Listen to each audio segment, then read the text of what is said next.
தந்தை, மகன், தூய ஆவியின் பெயராலே ஆமேன்.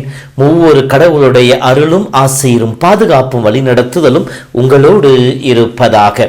பொதுக்காலம் 2வது வாரம் செவ்வாய்க்கிழமை. இயேசுவில் என் அன்பு சகோதர சகோதரிகளே, நாம் ஆண்டவர் மீது நம்பிக்கை வைத்திருக்கின்றோம். ஆண்டவர் மீது நம்பிக்கை வைத்திருப்போருக்கு எதுவுமே குறைவுபடாது என்று சொல்லி இறை வார்த்தை சொல்லுகின்றது. திருப்பால் 125 படிக்கின்ற பொழுது, ஆண்டவர் மீது நம்பிக்கை வைத்துள்ளோர் சியோன் மலை போல் என்றும் அசையாது இருப்பார்கள். எருசலேமை சுற்றி மலைகள் இருப்பதை போல் ஆண்டவர் இப்போதும் எப்போதும் தம் மக்களை சுற்றிலும் இருப்பார் என்று சொல்லப்படுகின்றது. ஆம் அன்பு சகோதரமே, நம் கடவுள் நம்மோடு இருந்து நம்மை காக்கின்ற தெய்வமாக இருக்கின்றார். இத்தகைய தேவனை கொண்டிருக்கின்ற நாம் நம்முடைய நம்பிக்கையிலே, எதிர்நோக்கிலே எத்தகைய நிலையில் இருக்க வேண்டும் என்பதைத்தான் எழுதிய திருமுகத்தின் ஆசிரியர் நம்முடைய எதிர்நோக்கை நங்கூரத்தோடு ஒப்பிடுகின்றார். நங்கூரம் எதற்கு பயன்படுகின்றது? கடலிலே கப்பலை நிலைநிறுத்த, அலைகளுக்கு மத்தியிலே அசையாமல் அந்த கப்பல் நிலைநிறுத்த பயன்படுத்துவது அந்த நங்கூரம். அதை போலவே நம்முடைய ஆன்மீக வாழ்விலே, விசுவாச வாழ்விலே அலைக்கழிக்கப்படுகின்ற பொழுது அதில் நாம் சிக்கிவிடாமல் நம்மை பாதுகாக்க பயன்படுவது நங்கூரம் போல் இருக்கின்ற நம்முடைய எதிர்நோக்கு தான் என்று சொல்லுகின்றார். ஏனென்றால் விவரத்திலே படிக்கின்றோம் 1 பேதுரு புத்தகம் 5 இதோ கர்ச்சிக்கும் சிங்கம் போல சாத்தான் யாரை விழுங்கலாம் என்று சொல்லி காத்துக்கொண்டு நின்று கொண்டிருக்கிறான் என்று சொல்லுகின்றார். திருவெளிப்பாடு புத்தகம் 12 படிக்கின்ற பொழுது, அந்த பெண்ணிடம் தோற்று போன அரக்க பாம்பு அவருடைய மற்ற பிள்ளைகளை தாக்க ஆரம்பித்தது. அவர்கள் யார் என்றால் கடவுள் மீது விசுவாசம் கொண்டவர்கள், நம்பிக்கை கொண்டவர்கள். அப்படி என்றால் நாம் நம்பிக்கையோடு வாழ்கின்ற பொழுது நம் வாழ்வை சிதைக்க வெவ்வேறு முகங்களாக சாத்தான் வரலாம்.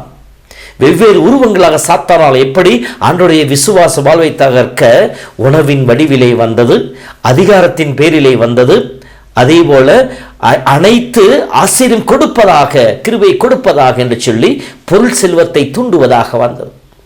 நம்முடைய வாழ்விலும் சோதனைகள் வரும், நாம் அலைக்கழிக்கப்படுவோம். சொல்லியிருக்கிறல்லவா, இந்த உலகத்திலே துன்பங்கள் உண்டு, சோதனைகள் உண்டு, ஆனால் நான் சோதனையை வென்றெடுத்தேன், துன்பங்களை வென்றெடுத்தேன் என்று சொல்வது அர்த்தம் என்ன? நாம் ஆண்டவரை நம்பி வாழ்கின்ற பொழுது நாமும் அவரோடு இணைந்து சோதனைகளை வென்றெடுப்போம். அப்படி என்றால் இந்த எதிர்நோக்கு நங்கூரம் போல இருக்க வேண்டுமெனில் அதற்கு துணையாக இருப்பவை என்ன என்று சொல்லி பார்க்கின்ற பொழுது ஆண்டவருடைய வாக்குறுதியும் ஆணையும். ஆண்டவர் வாக்குறுதி கொடுத்திருக்கின்றார், உன்னை ஆசீர்வதிப்பேன், உன் குரலுக்கு செவி கொடுப்பேன், உனக்காக போராடுவேன், உன் சார்பாக நான் செயல்படுவேன், எவரும் உன்னை எதிர்த்து நிற்க முடியாது. இறைவன் வாக்குறுதி கொடுத்திருக்கின்றார். இறைவன் வாக்கு ஒருபோதும் பொய்த்து போகாது. விண்ணும் மண்ணும் ஒளிந்து போகும், ஆண்டவருடைய வார்த்தையோ ஒளியவே ஒளியா. ஆண்டவர் வாக்குறுதி கொடுத்தார் என்றால் அதை நிறைவேறும். எப்படி கொடுத்தார்? ஆணையிட்டு கொடுத்திருக்கின்றார். நானே இதை நிறைவேற்றுவேன் என்று சொல்லி ஆணையிட்டு கொடுத்திருக்கின்றார். ஆபிரகாமுக்கு உதாரணமாக கொடுக்கப்பட்டிருக்கின்றது. உனக்கு மகன் பிறப்பான், கடற்கரை மணலை போல, வானத்து விண்மீன்களை போல உன்னுடைய சந்ததி இருக்கும் என்று சொல்லி கடவுள் வாக்குறுதி கொடுத்தார், ஆணையிட்டு சொன்னார், அதை நிறைவேறியது. அவர் எதிர்நோக்கிலே தளராமல் இருந்தார். நம்முடைய வாழ்விலும் ஒரு சில போராட்டங்கள், எதிர்ப்புகள் வருகின்ற பொழுது நாம் ஆண்டவர் மீது வைத்திருக்க நம்பிக்கை தளராமல் இருக்கின்ற பொழுது, ஆண்டவனை கைவிடார், எல்லாம் என்னை விட்டு போனாலும் என் தேவன் என்னை ஒருபோதும் கைவிடார், என்னை மறவா என்று சொல்லி ஆண்டவரை சிக்கனை விடித்துக் கொள்ளுகின்ற பொழுது திருப்பால் 91 படிப்பதை போலதான், உன் பக்கம் 1000 விழலாம், உன் வலப்பக்கம் 16,000 விழலாம், எதுவும் உன்னை அணுகாது, எதுவும் உன்னை தீண்டாது. எனில் ஆண்டவர் உன்னை பாதுகாப்பார், ஆண்டவர் நிலையிலே நீ இருப்பாய் என்று சொல்லி. ஆகவே அன்பு சகோதரமே, கடவுள் நமக்கு வாக்குத்தத்தம் கொடுத்திருக்கின்றார். நான் உங்கள் கடவுளாக இருப்பேன், நீங்கள் என் பிள்ளைகளாக இருப்பேன் என்று சொல்லி அந்த கடவுள் பிள்ளைகளாக இருப்பதற்கு நாம் ஆண்டவர் மீது கொண்ட அன்பிலும் அயலார் மீது கொண்டிருக்கின்ற அந்த உறவிலும் நிலைத்திருக்க வேண்டும். தளர்ந்து போகக்கூடாது, எதிர்ப்புகளை கண்டு சலனமடையக்கூடாது என்று சொல்லப்படுகின்றது. அதே போல நாம் செய்த அன்பு செயல்கள் ஒருபோதும் மறக்கப்படுவதில்லை என்று சொல்லுகின்றார். எல்லாம் அவர் பார்வையிலே இருக்கின்றன. நாம் செய்த செயலுக்கு ஏற்ற கைமாறை கடவுள் கொடுத்து நம்மை தேற்றுபவராக இருக்கின்றார். அன்பு சகோதரமே, நம் கடவுள் நம்மை சூழ்ந்து இருந்து கற்கோட்டையாக அரணாக இருந்து பாதுகாப்பவராக இருக்கின்றார்.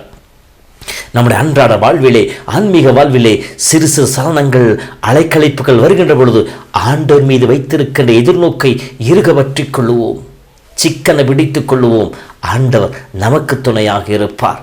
ஆண்டவர் என் சார்பாக இருக்கின்ற பொழுது எனக்கு எதிராக நிற்கக்கூடியவன் யார்? பவுலியார் சொன்னார். ஆண்டவர் எனக்கு துணையாக இருக்கின்ற பொழுது, ஆண்டவர் என் சார்பாக செயல்படுகின்ற பொழுது எதுவும் என்னை தீண்டாது. பவுலியார் நம்பிக்கை நமதாக மாறட்டும். கடவுள் நம் சார்பாக இருக்கின்றார். கடவுள் நம் ஒவ்வொருவரையும் காப்பார். நம்பிக்கையோடு ஒவ்வொரு நாளும் ஆண்டவரில் உங்களை வைத்து அந்த நாள் முழுவதும் நடங்கள். காலை கண் விழித்தது முதல் கண்ணுறங்கச் செல்லும் வரைக்கும், ஏன் நாம் உறங்குகின்ற பொழுதும் நம் கடவுள் தன் காயம் பதிந்த கரங்களால் நம்மை தாங்கி நம் மடி மீது சுமர்ந்து மார்போடு அணைத்து நம் ஒவ்வொருவரையும் மகிழ்ச்சியின் மக்களாய் வாழச் செய்வாராக. ஆண்டவர் உங்களோடு இருப்பாராக. எல்லாம் வல்ல இறைவன் தந்தை, மகன், தூய ஆவியின் பெயராலே ஆமேன். நற்கருணை பேழையிலே